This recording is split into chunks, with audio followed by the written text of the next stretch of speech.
첫째 달에 이스라엘 자손 곧 온 회중이 신 광야에 이르러 백성이 가데스에 머물더니 미리암이 거기서 죽음에 거기에 장사되니라.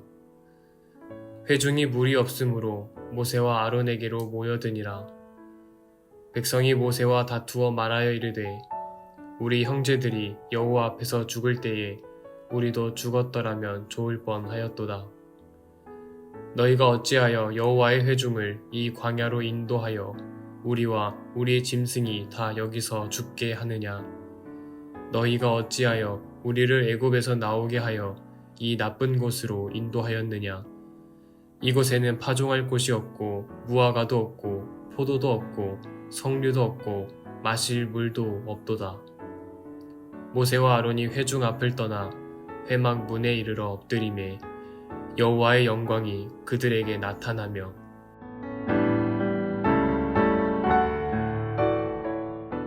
오늘은 민수기 20장에 있는 말씀을 가지고 하나님 말씀을 생각해 보도록 하겠습니다.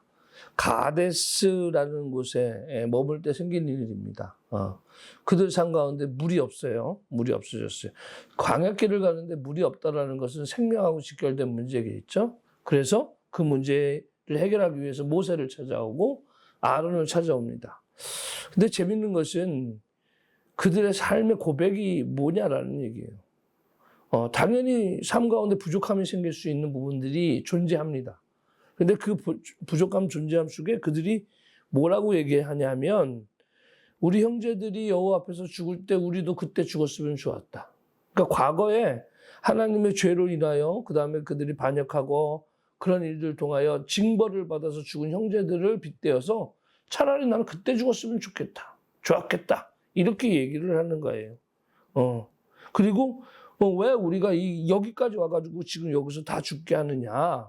왜 애굽에서부터 나와가지고 이곳으로 나쁜 곳으로 인도했느냐? 이것은 아무것도 없다. 그러니까 부정이 부정을 갖고 부정적인 생각에 또 부정적인 고백을 하게 되고 계속 그런 일들 속에서 존재하게 됩니다. 물이 필요하니까 하나님께서 물을 공급하시겠죠. 분명히 공급하시겠죠. 그러나 모세와 아론은 이 이야기를 들을 때 너무나 짜증이 났을 거예요. 너무나 화가 났을 거예요. 또 불평이냐? 또 그러냐? 이런 생각도 있었을 거예요. 그때 하나님께서 모세와 아론에게 나타나서 반석에게 명령하여 물을 내라 이렇게 얘기해라 하는 얘기를 해요. 그냥 모세가 그 말씀대로 명령대로 행하는데 재밌는 것은 반석에게서 명해서 물을 내라라고 이야기하면 되는 거예요. 그냥 반석에게 명해서 물을 내 이렇게 얘기하면 되는 거예요. 그런데 그 전에 뭐라고 그러냐? 실질적으로는 어떤 일이 일어나냐? 우리가 너희를 위하여 이 반석에서 물을 내랴 이렇게 모세가 고백을 합니다. 그리고 반석을 2번 치고 그러니까 물이 나와요. 똑같은 물 행동을 하는데 모세의 그 감정이 거기 다 들어간 거예요. 짜증나는 거, 화가 나는 거, 도대체 원망하는 그 소리 그런 것에 대해 그러니까 이게 한 번도 아니고 2번 쳤다라는 이야기도 나오고 거기다가 반석 치기 전에 막 백성들을 향하여 얘기하는 부분도 나옵니다. 근데 이 사건을 통해서 하나님께서 모세와 아론이 가나안 땅에 못 들어간다고 그래요. 왜 못 들어가느냐라는 얘기 이유가 분명히 나와 있습니다. 이스라엘 자손의 목전에서 내 거룩함을 나타내지 아니했다. 하나님의 거룩함을 나타내지 아니했다라는 얘기. 그 일들 통하여 하나님이 주시는 물입니다. 하나님이 여러분들을 마시게 하는 물입니다. 라는 선언이 없었다라는 표현도 되지만 결국은 하나님의 일을 짜증을 통해서 이루어졌다는 거예요. 불평을 통해서 이루어졌다는 거예요. 원망을 통해서 이루어졌다는 얘기. 하나님의 일을 그래 너네 한번 물 먹어봐라 이 자식들아. 뭐 이런 식의 표현이 됐다는 얘기예요. 결국은. 그러니까 하나님의 일이라는 것은 굉장히 선한 일이고 또 그들에게 필요한 일들이고 요구에 의해서 응답되는 일인데도 불구하고 그 선한 일 속에서도 어떻게 됩니까? 사탄의 영역이 존재한다라는. 우리가 주의 일들을 감당하는 일들이 많아요. 여름 행사를 통해서 여러분들 많이 수고하고 애쓰신 분들 있습니다. 그래서 교회 일들을 하다 보면 어떤 성과나 어떤 목적들이 있잖아요. 그러니까 그것을 위해서 막 하다 보면 짜증이 나.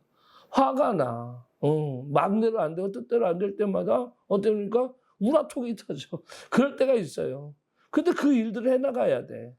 그것을 하나님이 기뻐하실까? 오늘 본문에 빗대어서 이야기하자 보면 그의 이 행위 속에 하나님의 거룩함이 나타나지 아니한 행위는 결국은 책망의 대상이 되었다라는 이야기. 이 일을 통해서. 이게 얼마나 다 공든탑이 무너지는 거죠. 이제까지 이스라엘 백성들을 출애굽시켜가지고 여기까지 왔는데 그 가나안 땅에 못 들어가게 됐다니 얼마나 안타까운 일입니까? 그러나 그 일들이 했다. 그리고 그곳의 이름을 뭐라고 해요? 무리바무리라 이렇게 했어요. 그러니까 뭐야? 다투었다. 하나님과 다투었다. 왜 다투었다라고 얘기하지? 하나님의 거룩함을 나타내지 아니했다. 이것이 다툰 것이다. 그러니까 하나님의 뜻과 반대되는 일이다. 하나님의 영광을 나타내는 일들, 하나님의 거룩한 일들을 우리는 드러내는 삶을 살아가는 우리들의 사역들이 돼야 된다라는 얘기예요. 교회는 목사가 잘났다고 해서 목사 이름이 나는 거 그것이 중요한 게 아니에요. 뭐 회사나 세상 사람들이면 그렇죠. 어느 교회 어느 목사가 그 목사님 훌륭하시다 라고 이야기하면서 훌륭한 목사가 되는 거 중요하겠죠. 그 목사님 때문에 선교의 영역이 넓어지는 것도 중요하죠. 그러나 그게 궁극적인 목적은 아니다는 얘기예요. 우리의 궁극적인 목적은 하나님의 영광이에요. 하나님을 거룩하게 해드리는 거예요. 나는 없어지고 나는 너가 없어지더라도 하나님의 영광을 나타내는 일들이 우리의 삶 가운데 있어야 된다라는 이야기. 이게 중요하다라는 이야기. 그래서 해성교회는 훌륭한 목사는 없습니다. 저부터 시작해서 부족하고. 그리고 해성교회는 훌륭한 성도들도 없어요.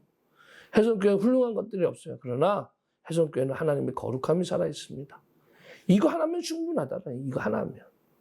하나님을 높여드리고 하나님 앞에 영광을 나타내드리고 하나님의 거룩한 뜻이 발현되는 그 뜻이 어떻게 됩니까? 역사적으로 펼쳐지는 하나님의 백성을 위하여 물을 내는 그 선한 사역들이 어떻게 됩니까? 이루어지는 그 안에 불평이나 아니면 원망이나 아니면 화남이나 신경질적인 이런 것들이 포함되지 아니한 온전히 하나님의 역사가 어떻게 됩니까? 선언되는 그런 것들이 오늘 우리 교회에 있기를 원하고 우리의 삶에 있기를 원하고 또 우리 가정 속에 있기를 원합니다.